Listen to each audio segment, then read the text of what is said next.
Dans cette vidéo, je vous invite à feuilleter avec moi le livre de Blanche-Neige à Hercule à la recherche d'anecdotes sur les différents longs métrages d'animation Disney.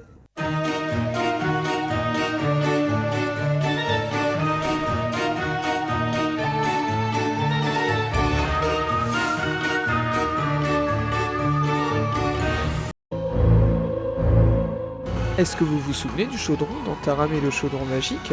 Oui, vous savez, le chaudron convoité par le Seigneur des Ténèbres. Eh bien, il a été animé par CAO, c'est-à-dire conception assistée par ordinateur. Et c'est la première fois que cette technique fut utilisée dans un long-métrage animé Disney.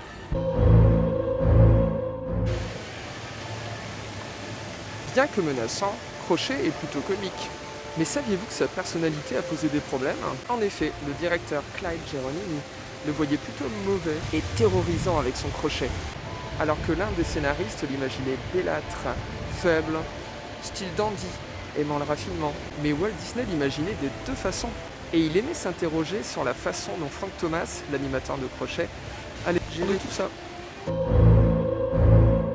Psychologiquement, Médusa se trouve très isolée dans le film Les Aventures de Bernard et Bianca. Ses réactions diffèrent totalement des manières de penser et de réagir des autres personnages.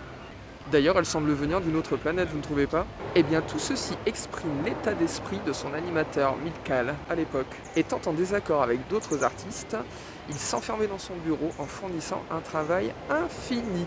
Il agissait reclus, à l'écart de tous, et ne laissait à personne le soin de s'occuper de son propre personnage. Et McLeish dans tout ça? Mais oui, McLeish. Si, vous connaissez. C'est le méchant dans Bernard et Bianca au pied des kangourous. Eh bien, ce méchant, au graphisme très bande dessinée, très carré, fut animé entre autres par Roger Chiasson, un animateur français. C'est d'ailleurs la première fois que des animateurs français participaient à un long métrage d'animation Disney. Cocorico!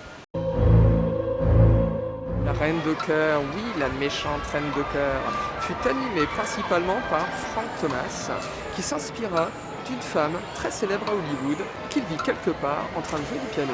Elle était sans style ni grâce, mais très autocratique.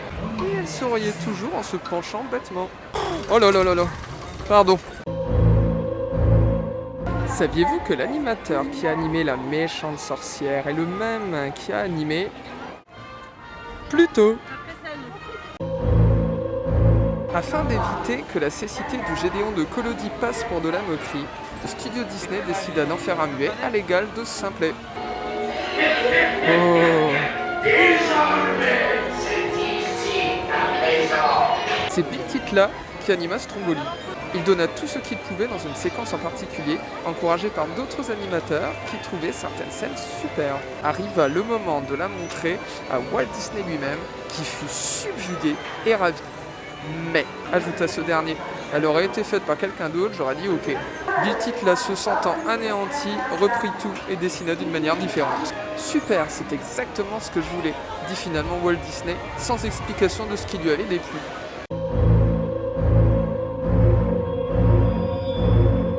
Mark Davis s'est inspiré d'une peinture religieuse pour dessiner son costume. Il a imaginé ensuite le col avec les pointes qui lui donnent un air de chauve-souris, ainsi que les cornes car elle incarne le diable. Enfin, son ample cape allait permettre de donner plus de grandeur à ses mouvements.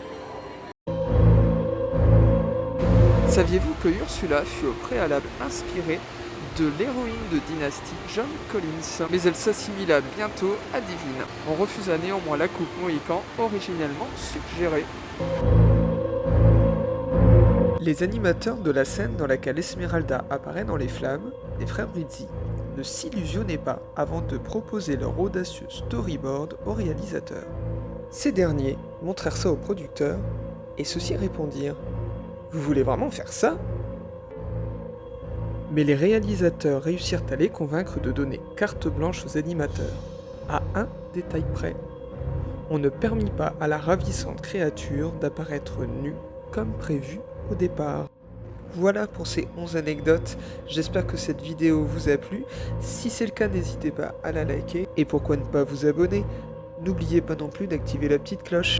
Allez, à bientôt pour une prochaine vidéo.